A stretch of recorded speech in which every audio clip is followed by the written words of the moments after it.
Okay, let's work on another problem. This time we will be analyzing a frame.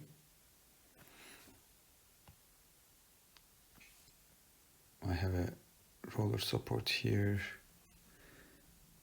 another column. I got fixed support, and here I got a pin support, and here we have a roller support. So the length of the first span is 10 meters. The length of the second span is also 10 meters.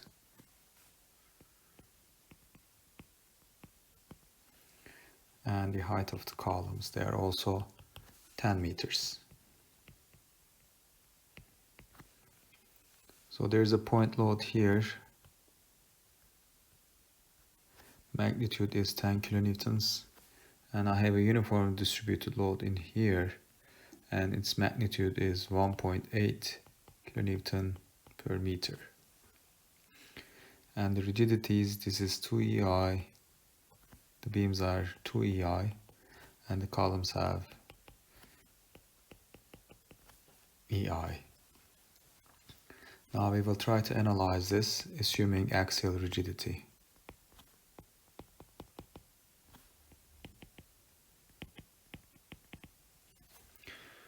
So if you just analyze, take a look at this structure, take a look at the support conditions. I have 3 unknowns here, 2 unknowns here, and another unknown here, total 6 unknown.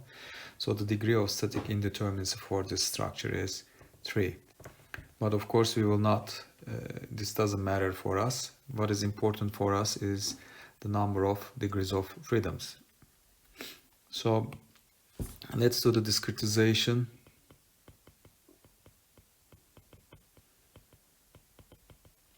And try to see how many unknown degrees of freedoms we have. So here I have a node, but before doing that, let me give labels. This is point A, point B, C, D, and E. So we have a node at point B, member BC, a node at C, member CE, another node at E. Let's show the roller support here also. Column, a node at A, and another column and another node at D. And let's show the pin support here. Okay. Now,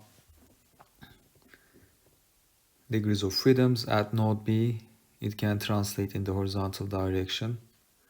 So let's call this one as our first degrees of freedom, D1. You can either call it delta or D1, it's up to you. Let's use the names. Let's say that that's delta, all right? And can it rotate? The answer is yes. Then I have a rotation here. Can it move in the upward direction? No, because this member is axially rigid, cannot elongate. So at point C, again, we have the same delta, but I will not show it. Let's do it. This is delta, and rotation theta C. So here I know that at point E, the moment is equal to 0. So I will use the modified equation for this one, and this rotation not needed. Okay, so I will not consider as a degrees of freedom that I'm going to calculate its value. Again, I can use modified equation for this one. So we have a rotational degrees of freedom, but again, this is not needed. So I have 1, 2, 3, 4, 5 nodes, 4 members, and 3 degrees of freedoms, right? By using the modified equations for this one and for that one, I don't have to calculate the values of these 2 rotations. So the only degrees of freedom that I have to calculate is the translation, rotation at B, and the rotation at C. Okay, now draw the free body diagram.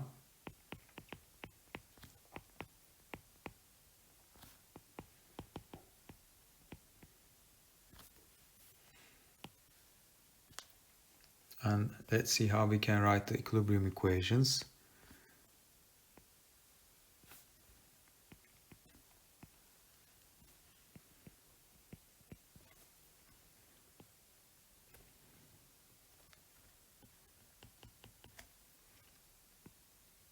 Member CD. Okay, so let's start from the first member, a counterclockwise moment MBA and MAB here. And here I got MCD. Member BC, I got MBC, MCB, and from member CE I got only MCE. Let's show the loading. I have a uniform distributed load here and the point load at this location, 10 kilonewtons. Now let's examine the degrees of freedoms. I have a rotational degrees of freedom at B, so I'm looking for a moment equilibrium at B. I have a rotational degrees of freedom at C. I'm looking for an equilibrium equation at C. And I have a translational degrees of freedom at B. And I can write an equilibrium equation, a force equilibrium equation at node B.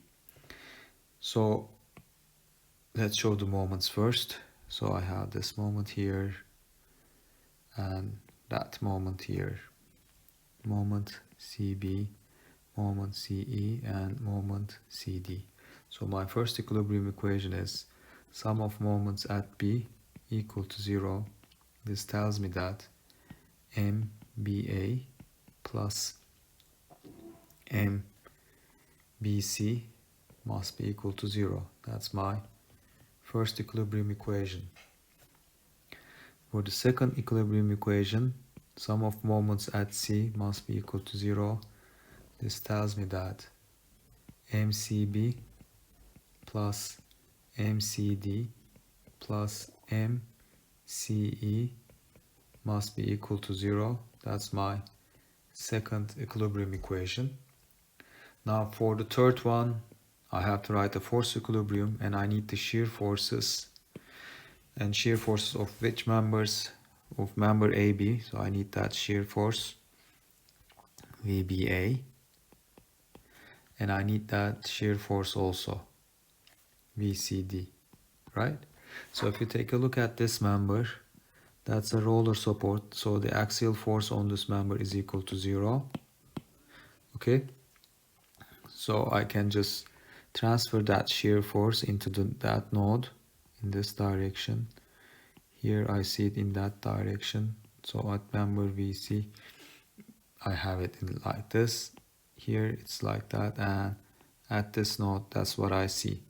That's VCD. So this force is transferred to node B as follows. Okay, since I have a roller support here, for equilibrium I should have the same axial force, same force as an axial force on member BC, and it's transferred to that node as follows.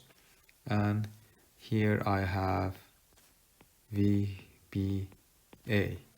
So my third equilibrium equation is as follows. I'm writing the shear equilibrium at node B. So sum of forces in x direction at B is equal to 0. So this tells me that VBA plus VBC must be equal to 10. And that's my third equilibrium equation. Now I have to relate the shear forces, or these two shear forces, with the end moments. Okay, so there's no loading on this one, so by looking at this free body diagram, I can write the following. VBA, let me write it in here, VBA is equal to, I'm taking moment with respect to that point, so I have MBA plus MAB minus 10 times VBA equal to 0. So this is then VBA will be equal to 1 over 10 MBA plus MAB. And again, I'm taking moment with respect to that point. So VCD will be equal to MCD divided by 10. So VCD is equal to 1 over 10 multiplied by MCD. So if you think about it, this equation will give me a relationship between these 3 degrees of freedoms. And that will be my first equation. This one again gives me a relationship between these degrees of freedom. Second equation. Now the shear forces, I can write them in terms of the moments, and by using the moment equation again I will obtain my third equation, and I got 1, 2, 3 unknowns, so this approach should give me the solution. Now all I need to do is to write down the slope deflection equations, and let's do that.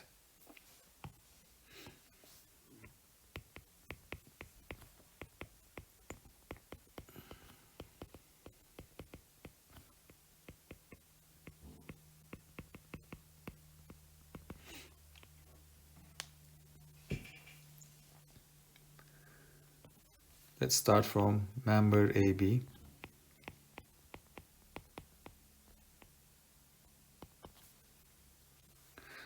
Let's first determine the phi angle. So that's the initial.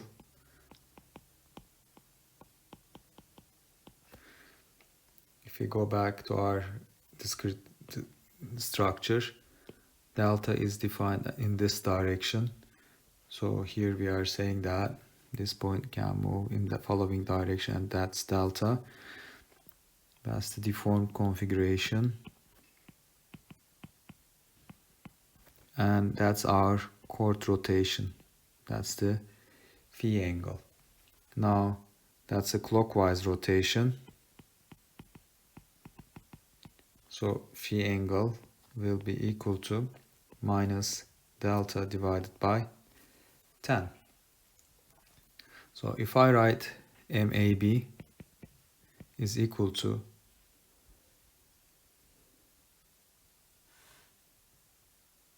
two EI over 10, 2 theta A plus theta B minus 3 times phi angle. This is 1, this is 5. Theta A is equal to 0. So MAB will then be equal to EI in parentheses 1 over 5 theta B, and for the phi angle I'm using minus delta over 10, and then I got plus 3 over 50 delta, and there's no fixed end moment. Now let's write down MBA is equal to 2 EI over 10. I will not write theta A anymore. 2 theta B minus 3 times minus delta over 10. And this is equal to EI parentheses 2 over 5 theta B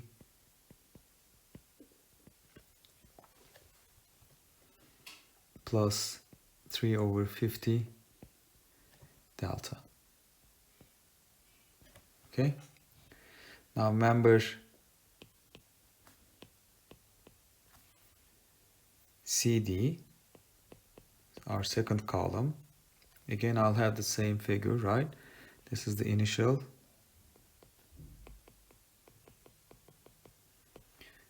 That's the deformed. This deformation is delta. This is what we defined, that we gave the direction as follows. And that's the phi angle. Again, it's clockwise. And phi is also equal to minus delta over 10. And remember that we put a note to ourselves. We will be using the modified equations for member CD. So let's use that. So MCD is equal to 3EI over 10 multiplied by theta C minus delta over 10. That's the phi angle. So from this, I obtain MCD as equal to EI 3 over 10 theta C plus 3 over 100 delta. So I have two more members.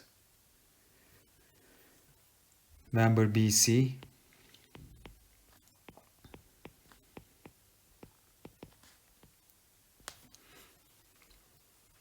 Let's take a look at member BC. This is member BC. I don't have any vertical degrees of freedom, so there is no phi angle in this member. And I can just write the slope deflection equations as follows. MBC is equal to 2 times 2EI over 10. I got 2 theta B plus theta C. No fixed end moments. So this is 5. And MBC will then be equal to EI 4 over 5 theta B plus 2 over 5 theta C. Okay, and MCB, again 2 times 2EI over 10 theta B plus 2 theta C, and that's equal to EI 2 over 5 theta B plus 4 over 5 theta C. Okay, and we got one more member left, that's member CE. And for member CE again, we will be using the modified equations. And MCE is equal to 3 times 2EI over 10 multiplied by theta C, no phi angle, but this time we have a fixed end moment, which is 1.8 10 squared divided by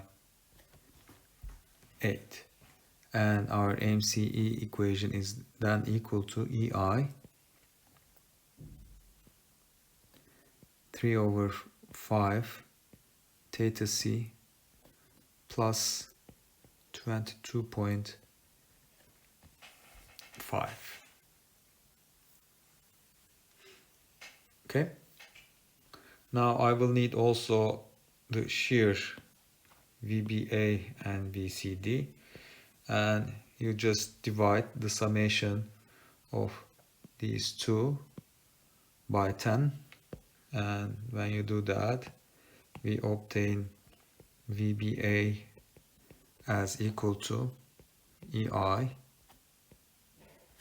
1 over 5 plus 2 over 5 is 3 over 5 divided by 10, 3 over 50 theta B, and again this is 6 over 50 multiplied by 10, 6 over 500 delta, that's the shear force. And VCD is equal to, you just simply divide this equation by 10, and that's equal to EI 3 over 100 theta C plus 3 over 1000 delta. So these are all the moment and shear equations written in terms of the degrees of freedoms. Now we will combine them using these three equilibrium equations. So let's do that.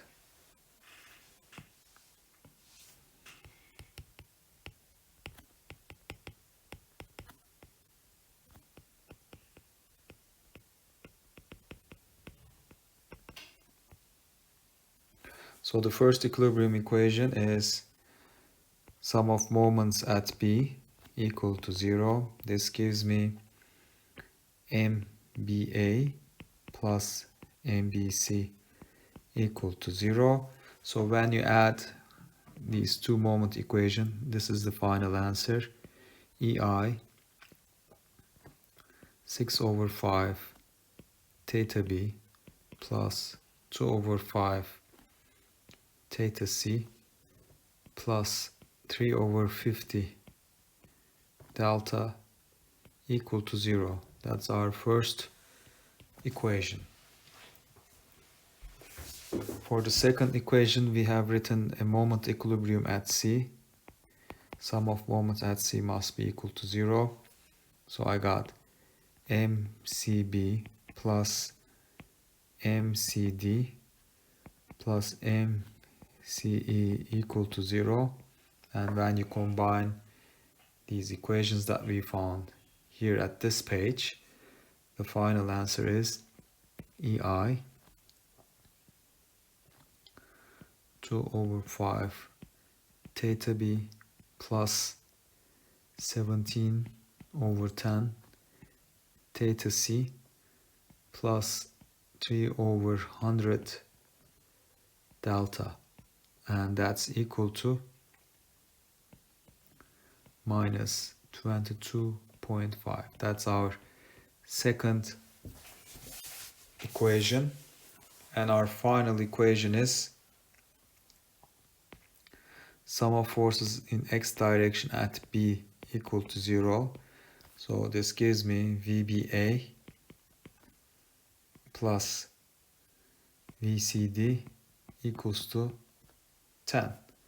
And from that, I will obtain the following: EI 3 over 50 theta B plus 3 over 100 theta C plus 15 over 1000 delta, and that's equal to 10. And this is our third equation. Now, as you see, we have three unknowns, three equations. Now we can do the solution.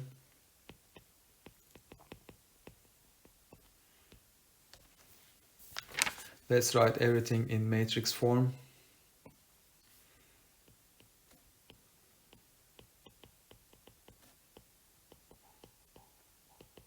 I got EI in parentheses 6 over 5, 2 over 5, 3 over 50, 2 over 5, 17 over 10, 3 over 100, 3 over 50, 3 over 100, and 15 over 1000.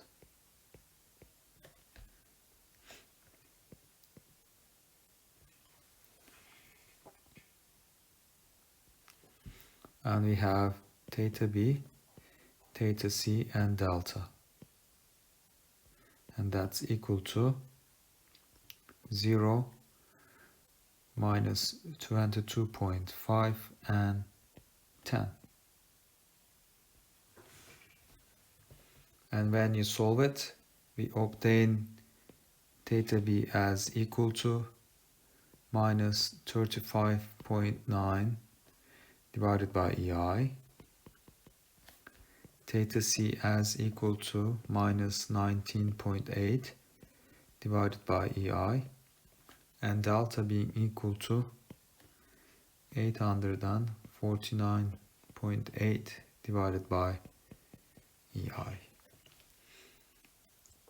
So let's draw the deform shape. Maybe I can fit it in here. So deform shape.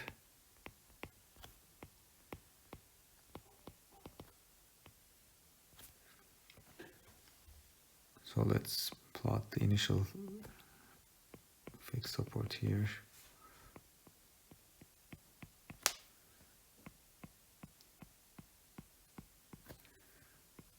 That's delta, sorry, that's support. And that's the roller. So we know that this point moved to this point, same displacement here and same displacement here, and that displacement is 849.8 divided by EI. So now the roller support is in here. Now theta B is 35.9. It's a clockwise rotation. So I should have a clockwise rotation like that. This rotation and that rotation is equal to 35.9 divided by EI. And at point C, again I have a clockwise rotation, but the magnitude is 19.8. So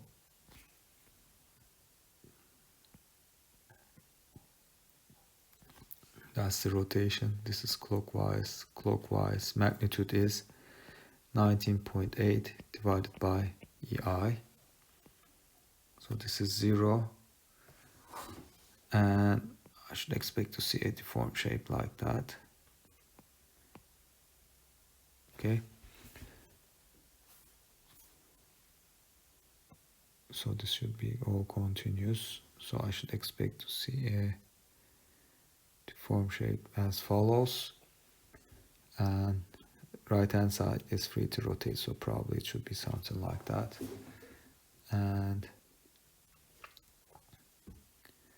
it's difficult to draw, but something like this. That's the deformed shape. Of course, now if you want to calculate the rotation at this end, it's straightforward. You know the moment, you can calculate the moment at this end, right? Use the classical slope deflection equation. You know the rotation at this point, and that should give you the rotation at this point. And you can do the same thing for this member and obtain the rotation at this end. The only thing you need to do is to use the classical slope deflection equations. Now, let's calculate the moment diagram.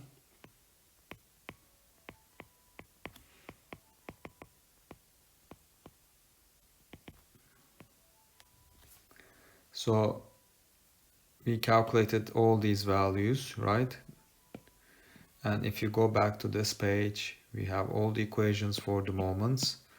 All you need to do is to put these values into that equations and obtain the moments.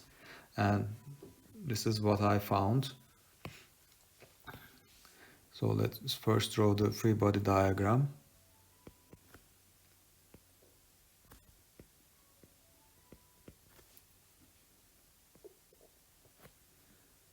Of each member.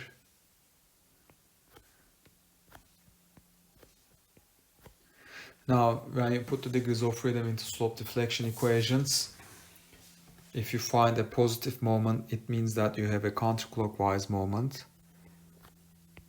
If it's a negative moment, then it means it's a clockwise moment. 36.63, 43.81, 36.63, 30.18, 10.64, and this one is 19.56, and all in kilonewton meters. Now let's draw the moment diagram. So my sign convention is as follows.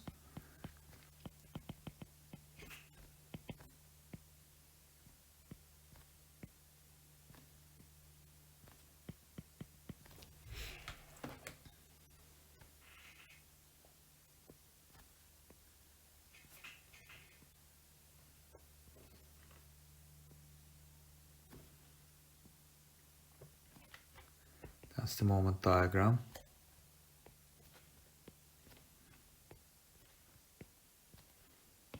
So for the first member, rotate that sign convention.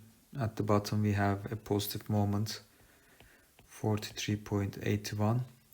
Sorry, when you rotate this, right, rotate that, then that's the moment, and they're in the opposite direction, so that's a negative moment. At the top, we have a positive moment.